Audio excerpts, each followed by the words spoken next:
But this is really the latest panicked scapegoating because Trump is in real trouble in a lot of areas.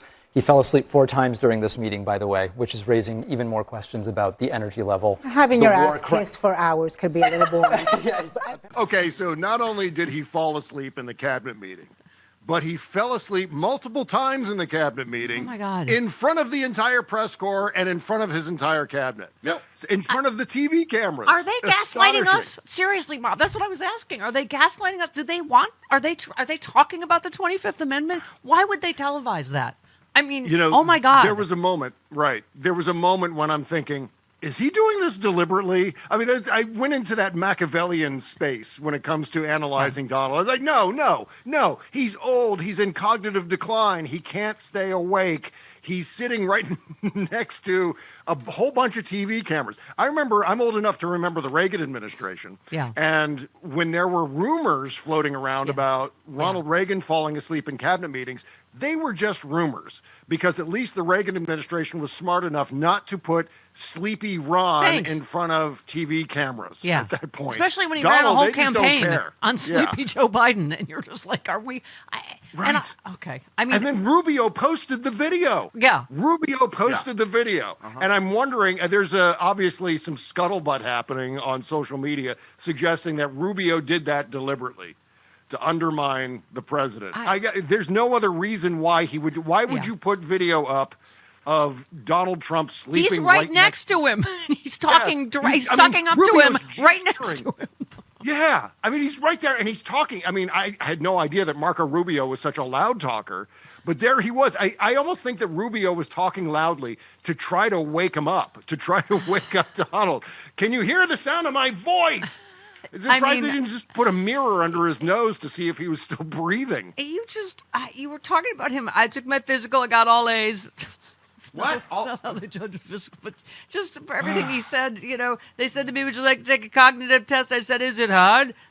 Oh, God. He said, yes. I said, well, I'm a very smart person. Who was the last president to take one? No president has ever agreed to take one. I aced it. And you just said he thinks this was his first cognitive test, forgetting he's been taking them since his first term. There aren't 30 questions on the test. People with dementia should be seriously offended by how he equates cognitive issues with being stupid. I mean, it's all of it. And then, okay, go ahead. Seconds later, after he's gone off about how he aced his cognitive test for the first time, he said, I hope all of you have a wonderful holiday week. Yeah. Forgetting that was last week. And you said, forget it, he's rolling. A normal week. So, my God. And I was relieved to hear, Chris, that Jake Tapper actually covered this last night. Yes, he did. How can you not? It's on camera.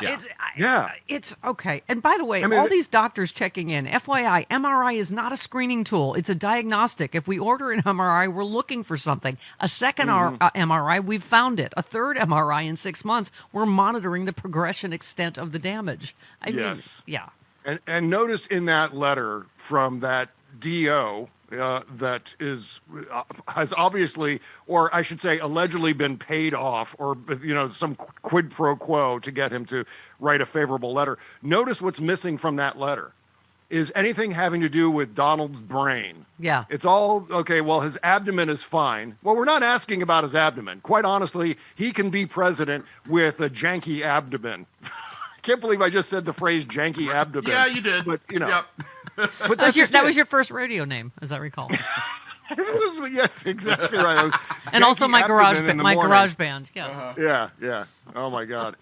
But yeah, that's it. There's just obviously glaring things missing, and regarding what was actually printed on that page from the doctor, can't take any of that seriously. Can't give Donald the benefit of the doubt on any of this stuff because it's been a 10-year odyssey, him fabricating and lying about his health records. Yeah. To the point where, we heard from Dr. Bornstein that Donald dictated that first medical letter back in 2016. There's no reason to believe he's not still doing it now. Trouble Man said, I know I sound like a broken record. Oh, not to me. But it's just not fair. The whole country ganged up on Biden and pushed him out over concerns he didn't have enough stamina to be president. And now the mainstream media and the press sit idly by while Trump just dozes off for several minutes. And Bob, not just yesterday, every time he's in public, he falls asleep. Am I going seriously at the Pope's funeral, at any public He was event? falling asleep during his own trial. Right. He was on trial, Yes. sitting in a courtroom, and he was falling asleep and sleep farting the whole time. That was the actual word, that he was sitting there farting while he was napping during his court trial in New York City. Do you have snoring? I think we do. We could recreate Donald in the courtroom and. Yeah, what should happen is like the Three Stooges. Yeah. There you go. Okay, all right. It's hard to hear the farting over the snoring, but yeah, okay. Yeah. The only thing that would have made that better yesterday in the cabinet room is if, like the Three Stooges, a lion came up and started licking his toes. That Three Stooges short. Well, getting sick always happens at the worst time, doesn't it? Middle of the night, weekends, right before the holidays, your doctor's office is closed, urgent care means long waits and big bills. That's why I keep a medical emergency kit at home. Prescription medications ready when I need them. This is not a first aid kit. It's like having urgent care and pharmacy right in your home. You get essential prescriptions like generic Z-Pak, plus antibiotics for pneumonia, strep, ear, sinus infections, even meds for nausea and UTIs. Just match your symptoms to the guidebook or connect with the telemedicine doctor. Take your meds early, feel better faster. Listen to what Jenny from Texas said. We got hit by Hurricane Beryl with power out and no medical facilities open. I started on the antibiotics in my kit and quickly began feeling better. Order your kit online in minutes before you need it, and your kit is shipped to your door. Visit urgentcarekit.com/Stephanie. Use the promo code Stephanie. Save $45. That's urgentcarekit.com/Stephanie. That promo code is Stephanie.